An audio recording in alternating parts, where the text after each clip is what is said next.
Press the bell icon on the YouTube app and never miss.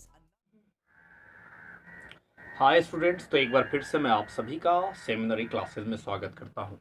तो इस video में हम लोग जानने वाले हैं सेकंड टॉपिक के बारे में, the making of nationalism in Europe. अब तक हम लोग पढ़ चुके हैं पहला topic, French revolution and the idea of nation.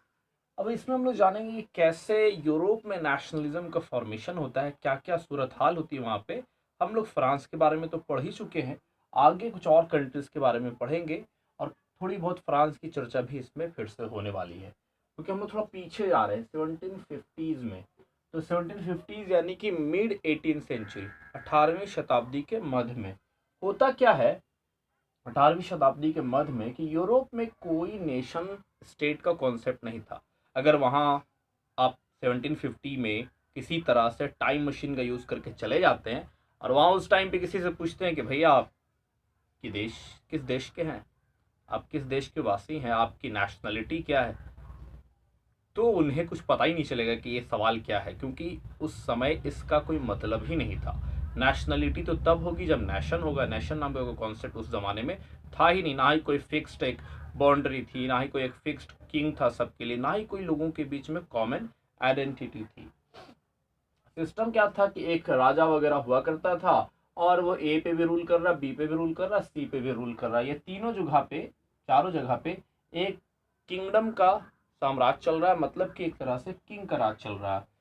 और आपस में इन लोगों के बीच में कोई कॉमन आइडेंटिटी थी नहीं। सबका लैंग्वेज अलग है, आपका एथनिसिटी अलग है, इनका आप कह सकते हैं हिस्ट्री भी अलग है।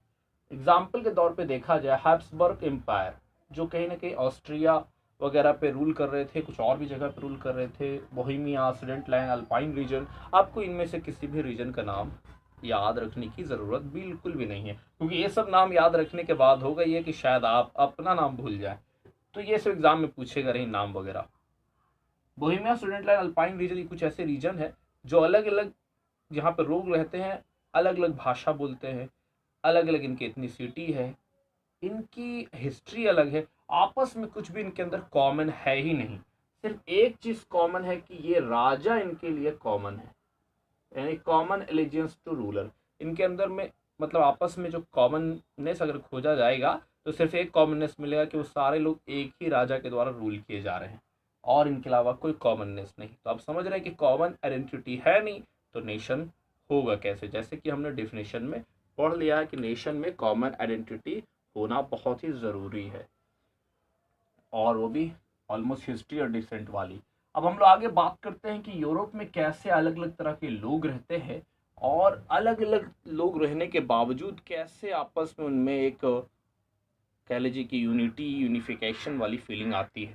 बिल्कुल इंडिया से मिलती जुलती बातें आपको समझ में आ रही है। इंडिया नेशनलिज्म इन इंडिया में भी हमने पढ़ा था कि कैसे अलग अलग धर्म जाति मानने वाले लोग एक हो गए थे, क्योंकि सबको थप्पड़ एक ही जगह से पड़ रहा था अंग्रेजों के द्वारा। Types of people in Europe में हम लोग जानेंगे। अरिस्टोक्रेसी, सबसे पहले जो कैटेगरी ऑफ लोग हैं इनको अरिस्टोक्रेसी कह रहे हैं, हिंदी में बोले तो कुलीन कह लीजिए। अब ये लोगों की संख्या तो बहुत कम होती है, they are not in very large number, they are in very very small number. क्या समझा आपने? इनकी संख्या बहुत ज्यादा नहीं है, संख्या इनकी कम है, लेकिन फिर भी इनका पावर बहुत ज्यादा है। कारण क्या? इनके पास जमीन बहुत, ये शहर में गांव में दोनों जगह जमीन को ऑक्युपाई कर रहे हैं, मतलब पूरे जमींदार लोग हैं, पूरे जमीन है इनके पास। पॉलिटिकली और सोशली दोनों हिसाब से ये लोग डोमिनेंट है, ये लोगों का बहुत ज़्यादा वर्चस्व है। आपस में ये लोग यूनाइटेड भी रहते हैं। कैसे यूनाइटेड रहते हैं? ये लोग united by common way of life है। United by common way of life मतलब ये लोग आपस में फ्रेंच लैंग्वेज बोला करते हैं। जैसे हमारे यहाँ भारत में आप कह लीजिए कि जो एक तरह से बड़े लोगों की क्लास की लैंग्वेज मानी जाती है अंग्रेजी, अंग्रेजी में लोग बोलते हैं, इंग्लिश में बोलते हैं, तो अचानक से लोग उनको बड़ा इज्जत देने लगते हैं कि वाह, तो ये एक इंसान आ गया हमारे बीच में। फ्रेंच, और वहाँ पे फ्रेंच लैंग्वेज को ये इज्जत दी जाती थी, यानी जो हाईली क्वालिफाइड या फिर कह लीजिए कि जो स्टेटस वाले लोग थे वो आपस में फ्रेंच भाषा में बात किया करते थे। और ये लोग आपस में कनेक्टेड थे भाई, शादी वगैरह करते थे। सीधी सी बात है, पुरानी सिस्टम चली आ रही कि अमीर लोग अमीरों में ही शादी करते, हैसियत देख के ये लोग सिर्फ अपने में ही शादियां करते थे। तो ये अरिस्टोक्रेसी की बात हमने समझ ली। आइए अब लोग आगे जानते हैं एक और ग्रुप ऑफ पीपल के बारे में जो पीजेंट्री कहलाती है। कैसे अरिस्टोक्रेसी और पीजेंट्री में क्या डिफरेंसेस है। तो अब तक हम लोगों ने कुछ अमीरों के बारे में पढ़ा जिन्हें हम अरिस्टोक्रेसी ग्रुप में क्लासिफाई करते हैं।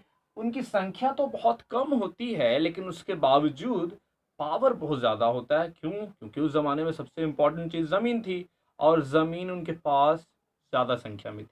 अब जब ज़्यादा संख्या में कोई चीज़ है तो उनके क्या कहने।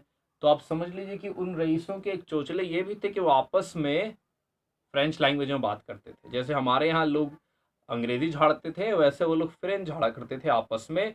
और शादियां वगैरह भी हैसियत देख के अपने ही लोगों में क्या करते थे। आगे हम लोग बात करते हैं पीजेंट्री की। पीजेंट्री मतलब जो किसान लोग हैं। हम 18th सेंचुरी की बात कर रहे हैं यूरोप की। उस समय यूरोप में किस तरह के लोग थे जिनकी संख्या बहुत ज्यादा थी। दे वर लार्ज इन नंबर्स। लेकिन इनका मसला था ये कि इनके पास जमीन नहीं थी। ऐसा हमेशा होता है कि जो ज्यादा लोग होते हैं उनके पास कम पैसा होता है और कम लोगों के पास ज़्यादा लोगों का पैसा होता है। तो ये जो ज़्यादा संख्या वाले लोग इनके पास ज़मीन बहुत कम थी। और यहाँ तक अगर ये बात कहा जाए कि वो जहाँ रहते थे घर की बात, तो वो खुद का जो घर था वो भी वो किराएदार थे यानी टेनेंट्स थे। और चूंकि ज़मीन ओन नहीं करते थे और किसान है खेती करना है इनको, तो कैसे खेती करते। ये उन लोगों की ज़मीन पे खेती करते थे जिनके बारे में भी हमने बताया अरिस्टोक्रेट्स। जी अरिस्टोक्रेट्स लोगों की ज़मीनों पे खेती करते थे। तो अब तो हो गए दो तरह के लोग अरिस्टोक्रेट्स और पीजेंट्री। यानी एक बहुत बड़े अंबानी की बात कर ली गई एक बहुत ही गरीब इंसान की बात कर ली। अब तीसरे जो बीच में आते हैं मिडिल क्लास उनकी बात कर ली जाए। देखिए होता यह है कि जब इंडस्ट्री का प्रोडक्शन का राइज होता है। इंडस्ट्री प्रोडक्शन बोले तो फैक्ट्रीज वगैरह बहुत तेजी से बनना शुरू हुए और चीज़ें बहुत ही तेजी से बनना जब शुरू होती है तो सीधी सी बात है कि उसको फैक्ट्री बनाने वाले लोगों की ज़रूरत पड़ेगी, काम करने वाले लोगों की ज़रूरत पड़ेगी।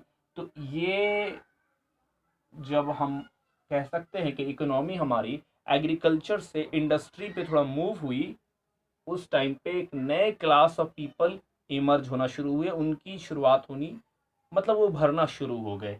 और इसमें एग्जाम्पल की बात की जाए तो उसमें बिजनेसमैन लोग हो गए, प्रोफेशनल्स लोग हो गए। बिजनेसमैन जो अपना इंडस्ट्री फैक्ट्री को सेटअप कर रहे हैं, प्रोफेशनल जो वहाँ काम कर रहे हैं। इनके बारे में एक बात याद रखना बहुत ज़रूरी है कि ये लिबरल नेशनलिज्म के कॉन्सेप्ट पे यकीन करते थे। इस फिलॉसफी पे वो बिलीव करते थे। अब लिबरल नेशनलिज्म होती क्या है ये हम लोग आगे आने वाले वीडियो में समझेंगे। अब तक हमने सिर्फ ये जाना कि यहाँ पे नेशन स्टेट का कॉन्सेप्ट था नहीं। उस टाइम पे कोई लोगों के बीच में कॉमन आइडेंटिटी थी नहीं। सिर्फ एक ही राजा के अंदर में वो रूल कर रहे थे, मतलब रह रहे थे। उनका राजा एक था, यही उनकी कॉमन आइडेंटिटी थी। इसके अलावा उनमें कोई बात कॉमननेस नहीं थी। तो वैसे को हम लोग नेशन नहीं कह सकते हैं। फिर आगे हमने बात किया था कि types of people in Europe. तो अरिस्टोक्रेसी की बात की जिसकी संख्या कम थी लेकिन पावर ज़्यादा। संख्या ज़्यादा पीजेंट्री की है लेकिन पावर कम, ज़मीन इनके पास कम होती है। फिर मिडिल क्लास की बात की कि ये लोग इंडस्ट्रियल प्रोडक्शन के बाद इनका राइज होता है, उसमें प्रोफेशनल बिजनेसमैन वर्कर्स एटीसी है। ये लोग लिबरल नेशनलिज्म के कॉन्सेप्ट पे बिलीव करते हैं। काफ़ी एजुकेटेड लोग होते थे ये। अब जो चेंजेस आपको देखने को मिलेगा यूरोप में वो कहीं ना कहीं इन लोगों की वजह से ही देखने को मिलेगा। तो आगे वाले वीडियो में हम लोग पढ़ने वाले हैं बहुत ही अमेजिंग कॉन्सेप्ट है लिबरल नेशनलिज्म का। उसको ही डिटेल से हम लोग